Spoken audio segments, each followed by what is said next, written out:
આજે આપણે બનાવશું ફણસનું શાક. આપણે એક ફણસ લઈ લીધું છે. હવે આપણે એક છરીને તેલવાળી કરવાની બંને સાઈડથી, અને આપણા હાથને પણ આપણે તેલવાળા કરવાના, જેથી આપણા હાથમાં ફણસનું ગુંદર ચોટે નહીં. ફણસને આપણે વચ્ચેનો ભાગ કાઢી નાખવાનો છે, તે આપણે ખાવામાં ઉપયોગ નથી કરવાનો.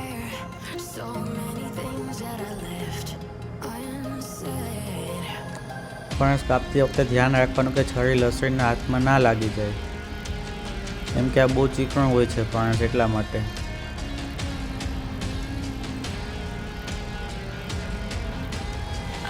હવે આપણે ફણસની છાલ પાડી લઈશું આ રીતે ધીમે ધીમે.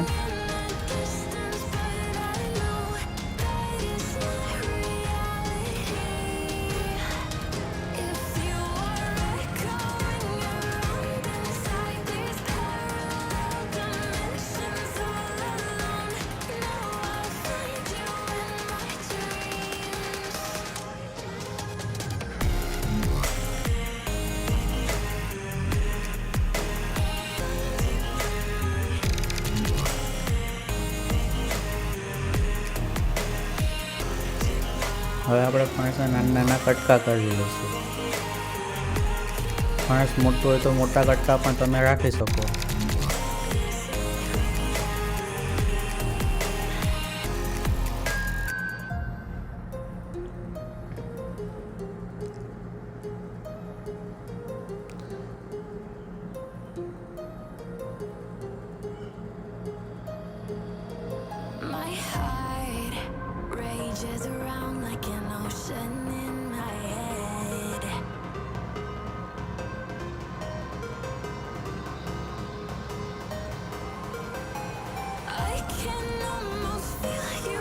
કટકા કરીને આપણે ફણસમાંથી બિયા કાઢી લેશું. જો તમને ભાવતા હોય તો તમે બિયા રાખી શકો છો.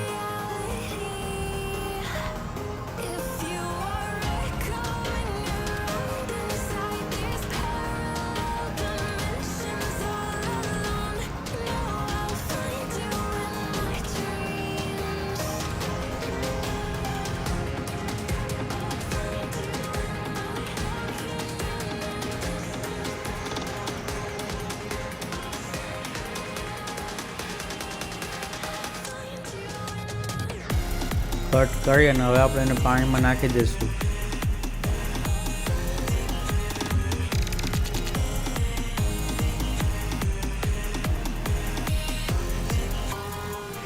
જેને ખાલી બિયા ભાવતા હોય એને આ રીતે એકલા બિયા પણ આપણે બનાવી શકીએ કાઢીને. આ રીતે આખા બિયા પણ નાખવાના.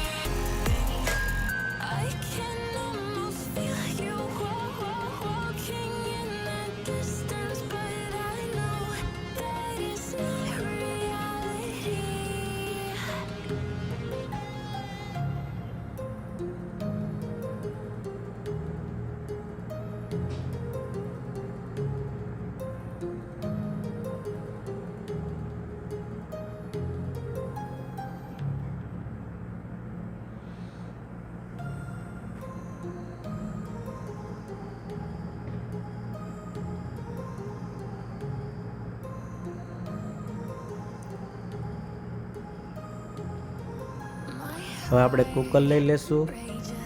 તેમાં થોડુંક પાણી નાખી અને ફણસ નાખી આપણે બાફી લેશું.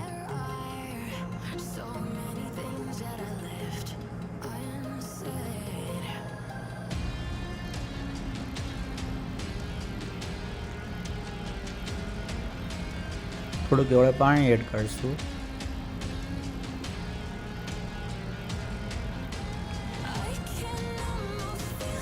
સ્વાદ અનુસાર નમક નાખવાનું.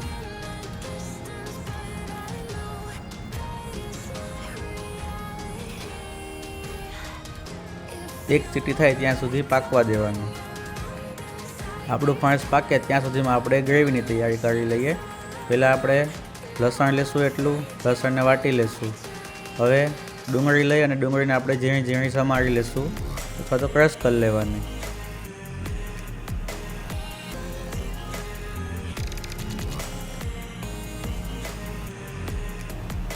મીડિયમ સાઇઝની 4 થી 5 ડુંગળી લેશું.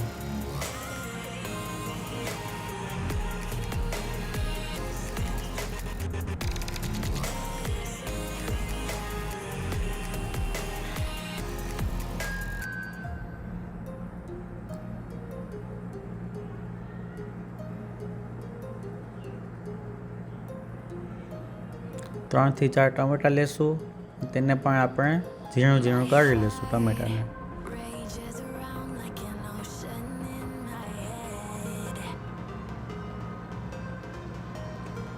તમે મિક્સરમાં ગ્રેવી પણ કરી શકો છો.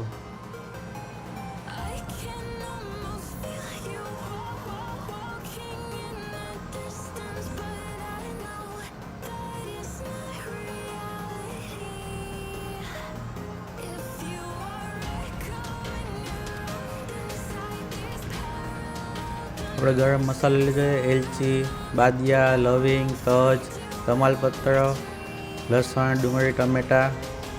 આ આપણું ફણસ બફાઈ ગયું છે. હવે આપણે વઘારશું. થોડુંક તેલ લઈ, તેલ ગરમ થાય એ પછી ફણસ નાખીને થોડુંક આપણે સાંતળી લઈશું.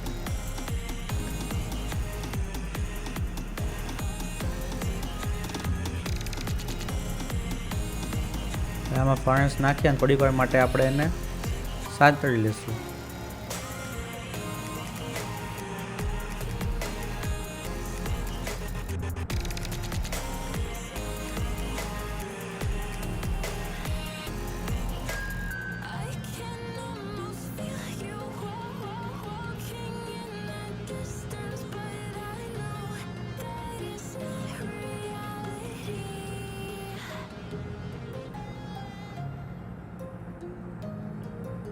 થોડુંક લાલ થાય ત્યાં સુધી આપણે તેલમાં પાકવા દેવાનું.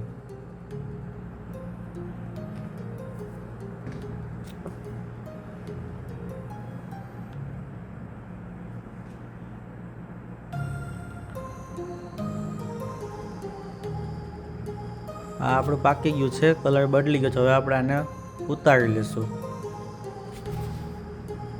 હવે તેલ લઈ, તેલ ગરમ થાય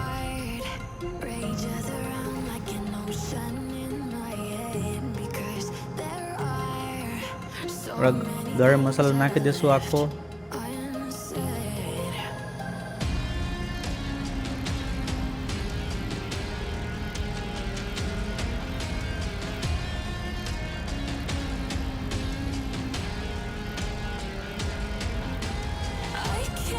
હવે એમાં લસણ નાખશું.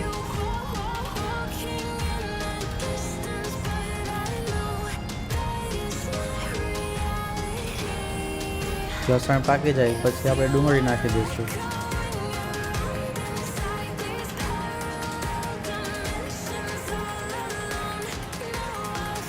ડુંગળીને થોડીક વાર પાકવા દઈશું, લાલ થઈ જાય ત્યાં સુધી.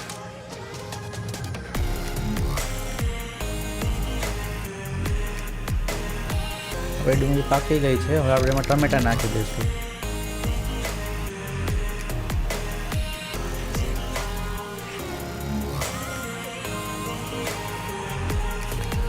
ડુંગળી ટમેટાની ગ્રેવી પાકી ગઈ છે.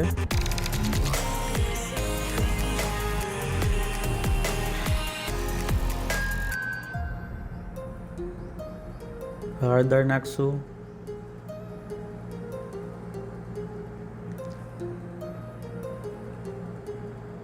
થોડુંક ધાણા જીરું.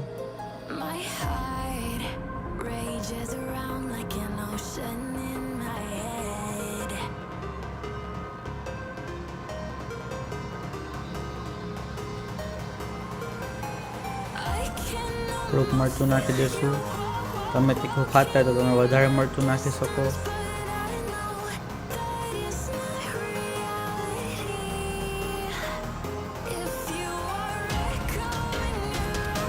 હવે આપણે થોડીક વાર પાકવા દઈશું મરચાંને.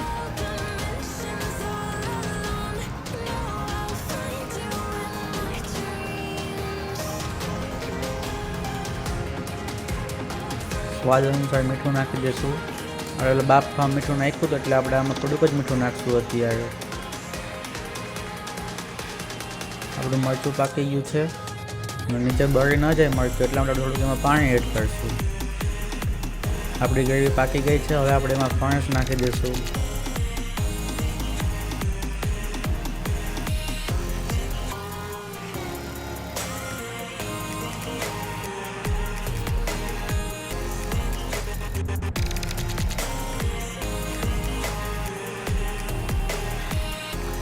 આપણું તૈયાર છે ફણસનું શાક.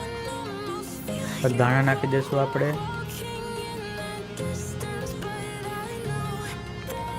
તો આપણું ફણસનું શાક તૈયાર થઈ ગયું છે. હવે આપણે એના રોટલી સાથે મસ્તનું ખાશું. આવા જ બીજો વિડીયો જોવા માટે ચેનલને લાઈક કરો, સબસ્ક્રાઈબ કરો, શેર કરો. નવી રેસીપી શીખવા માટે કોમેન્ટ કરો.